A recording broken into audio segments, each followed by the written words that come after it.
Day of my life as a first time mom. Tayo, no? Unti lang naman ang labahan natin. So, ayan, nakikita nyo. Sut ako dyan. Diyan lang naman ako sa lababo naglalaba kasi nga kunti nga lang din yan. Tsaka ang labahan kasi namin, yung lugar na pinaglalabahan kasi namin, mataas.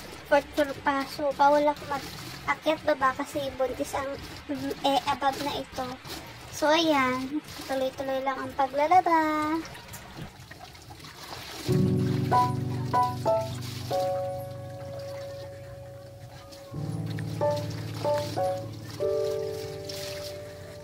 So, ayan guys, habang tayo naglalaba dyan, anyway, kwento ko lang sa inyo ang konti lang sa aking life para mas makilala niyo pa ako. Anyway, I'm 23 years old na guys. So, kasabi ko lang kanina, buntit ang above na ito. So, first mom, so first baby, so first of all, charing. Anyway guys, nagkakilala kami ng asawa ko 2022. So, nasa maliit na apartment lang kami ngayon nakatira. So, ang kinabubuhay ng asawa ko, nag-work siya. Tapos ako dito sa bahay, syempre. Dati naman ako nag-work, so nag-stop lang ako kasi nga nabuntit ang above nyo. So, ngayon, nag-stay lang ako dito sa bahay. So, kayo ang aking magkakausap dyan, guys. Ngayon, magsasampay naman tayo dyan, mga sisi ko. Alam niyo guys, ngayon, umuulan-ulan dito sa amin. Pero this time, ngayong araw, buti na lang uminit mga sisi ko. Kasi, tingnan mo naman, alam mo, hindi pa yung grabing init. Parang malimlim lang siya, madilim-dilim yun. So, habang mainit pa, talagang naglaba na ako. Kasi kung hindi ako maglalaba, mga sisi ko, wala na isusot yung mister ko uniform, charing. Ayan, laba-laba lang muna ang above na yan para naman matuyo-tuyo. So, iniisa-isa ko yan. Inuna ko lang yung mga underwear, tsaka yung mga uniform niya muna. So, panghuli ko yung mga pambahay. So, ayan. Sampay-sampay lang ang above na yan. So, good. Ayan, tapos na tayo magsampay. So, ayan, kita nyo naman. Nauna yung mga uniform niya, medyas, underwears, everything. So, nagugutom ang above nyo guys. So, bibili muna tayo ng ulam. Kasi wala akong ulam. Hindi ako nagluto. So, maglalagay lang ako ng towel dyan kasi hindi ako lumalabas ng walang towel. So, yan. Kita nyo naman. Laki na yung towel ko. Pagpasensya nyo yung tsura yung above nyo. So, tara, labas na tayo. Let's go! Bilis, no? So, ayan guys. Habang palabas tayo, bibili tayo ng ulam. Hindi share ko lang sa inyo guys, no? Kasi naglaba-laba man yan, So, ayan. Bibili lang tayo mula ng ano mapili natin ulam dyan. So, hindi ko ano wow, ang sarap. Ayan, agad din nakita kasi yung ginibig. Tatlo lang siya. So, ayan, uwi na tayo. Sa baba lang kasi namin, second floor kami. So, ayan, ang bilis ng bahay. O, diba? Nakauwi na tayo dun, guys. At ito naman ay kakain na. Kasi gutom na ang above nyo, mga sweet. So, ayan, ready ko lang din yung aking plato. So, ayan, puntahan na tayo ng kanin kasi na gutom na ang babae na ito. Tsaka, nga pala guys, ang sarap ng kanin namin. Kasi, yung mabango, ano nga yung tawag dun? Yung dinurado. Yun, mabango na, masarap pa. So, ayan, tinamid-damihan ko na yung kanin ko dyan kasi nga, ito na nga yung above. So, hindi na nga talaga nakapagluto kasi nga naglaba. So, ayan. Kain nga tayo dyan, guys. Kasi ano yan, mga 11 a.m. So, ayan. Patay naman po. Ay, nagkamali ko. Patito ka. Kasi maliit lang yung suka. So, ayan. Ilalagay natin yung suka sa ating clarito. So, kung hindi pa kayo kumain dyan, guys, kumain na rin kayo. Kasi ako talaga gutom na. So, ayan. Kasi kunti lang talaga yung suka nila. Pero, in fairness, guys, masarap yung suka nila ate. So, ayan. Let's eat. Lagay ko muna yung ulam ko sa aking plato. Paparinig ko yung SMR sa inyo guys kung gaano siya crispy. Okay, para marinig nyo lang. alam niyo, mas feel niyo yung crunchy. Yung crunchy, giging crunchy. Sarap. Ay, mo. Sa pa guys na SMR. O, diba? Nag-enjoy ang lola nyo. Ang crunchy niya at ang sarap. Bagong luto siguro yun nila. So, ayan. Kain-kain muna tayo dyan, mga sisi ko. Sarap ng kain ko dyan. Parang nabitin pa ako kasi tatlo lang yung nabili ko. Parang gusto pa kumain.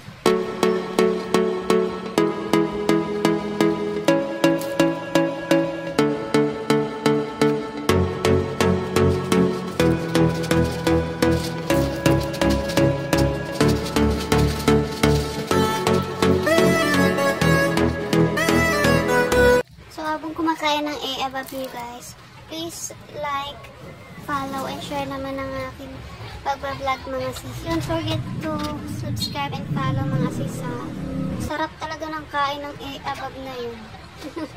Hindi na natapos ang haba ng video ng pagkain.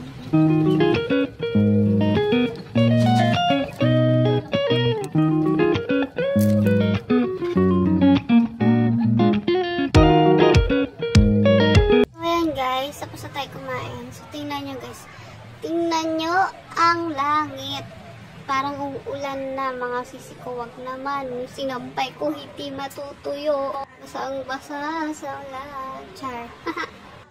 Ay naku guys. Wag naman sana umulan no. Tingnan nyo yung langit no. Ayan no. Talagang zinom ko pa talaga. Pero buti na lang. Tapos na tayo maglaba. Ayan. Linis na ng babo. Kasi tapos na tayo maglaba. At ayan na yung mga sinampay ko. Sinampay ko na yung ating mga pangbahay na damit, mga pang-uniform. Ayan, tapos na. So, yan. Dito naman tayo dyan, mga sis. So, ayan. Kita nyo naman, anong tawag dito? Yung initan ng tubig. So, kaya ko yan inaayos, guys. Isilalagay ko siya sa wrapper. Kasi, iuwi ko yan sa probinsya. Kasi nga, diba, para hindi siya masira. So, kailangan natin siyang balutan din ng plastic. So, wala lang. Trip ko lang. So, lagyan ko siya ng plastic bago ko siya lagyan ng wrapper. So, yan, makikita nyo. Nagbabalot tayo dyan ng... So, ayan. Guys, yung wrapper na ginamit ko nga pala. Isin yung mga,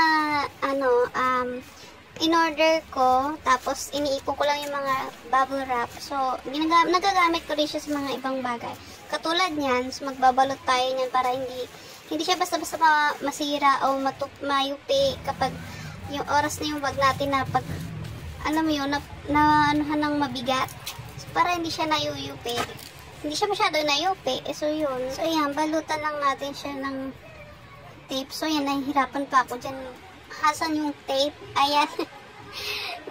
Mali kasi yung pagkuha ko kanina. So, ayan. Hirap na hirap ang above. So, pagka nag-tape tayo ng ganyan, guys, mas maganda kung mas maraming po siyang i-tape para hindi siya basta-basta masira. Ayan. So, tuloy-tuloy lang tayo sa pag-tape. O, diba? Kita niyo yan.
So, yan guys, tapos na tayo mag-tape.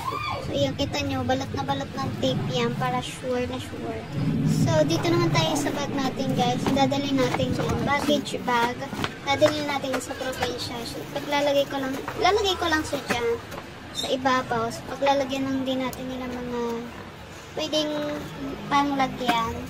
Kasi marami po siyang space. So, ayan, nilagay ko yung mga shorts dyan. Para, actually, nilagyan ko yung gilid-gilid niya para hindi rin siya Hindi siya mayupo-yupo basta-basta. So, ginitna ko siya. Then, dinamihan ko lang ng, ayun, yung mga shorts sa magkabilang gilid niya. So, yan. Nilalagay ko yung jacket ko dyan sa ibabaw niya. Para mas safe pa, diba? So, marami lang akong nilagay dyan. So, ayan. Dinagdagan ko pa. Ilagay ko sa ibabaw niya. Para mas sure talaga tayo na safety siya. So, ayan. Kita nyo. Punong-puno na yung bag ko. Ayan, sige, lagay pa, sis. So, ayan, marami na nga. Siguro, ang bigat-bigat na yan. Sobrang na siguro sa 20 kilos. Hindi ko lang alam. So, ayan, puno na siya. Kita nyo naman. O, diba? Puro shorts. Nasa gitna yan siya, kaya bukol-bukulan dyan. So, this is my another bag. Hand carry bag. Ito yung dadali ko to sa airplane. Ito naman yung baggage bag. Ang dami. So, ayan guys. Diyan naman sa aking hand carry bag. Yun naman yung mga damit lang, guys. Tapos, ayan. So, ilalagay ko lang din yung laruan na yan dun sa baggage para isa na lang yan. So, para dyan sa aking hand carry bag, puro damit na lang. Pantulog, tapos pang baby pang na damit. So, ayan. Kita nyo naman. Sobrang zoom pa dyan yung camera ko. So, inayos ko lang yan si Jai. So, meron na yan siyang laman. So, dinagdagan ko na lang. Ayan, mga pantulog, pants. Ayan. Ayan, pinagtutupi-tupi ko lang.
Pinagsama-sama ko lang yung mga yung sando tsaka yung tube para isa na lang siya. Ilalagay ko lang din yan dun sa baggage para mas maging okay pa yung ay marami pa siya pwedeng paglagyan. So ayan, puro pantulog lang yan dyan sa may hand carry kong bag para hindi rin ako masyadong mahirapan. So pagdating naman dun sa pagbaba, meron naman dun stroller para mabuhat ko tong baggage bag. So, ang bigat-bigat niyan. So, ayan, nilagay ko dyan yung toy. Zinom ko pa nga, diba? Nalikot na ang camera ko. Pasensya niya ng mga sis. Puno-puno na. Sige, lagay pa. Sige. Diba? Ang dami. Puno na rin. Punong-puno. As in, puno. Ang bigat-bigat niyan. Wala po kaya ko talaga yan. Ang bigat nito, mga sis. Baggage bag ko. Tapos, pero kunti lang din naman laman itong hand carry ko. So, iyak-yaka ko na yan. So, nahirapan pa nga magsara dito ang abam nyo kasi isa lang yung kamay ang ginagamit. Sige. Sige. Kayanin. Actually, meron pa, pwede pa siyang paglagyan ng kung ano pa pwede ilagay. So, yan, kita nyo naman. Subscribe and follow and share. Ready to go.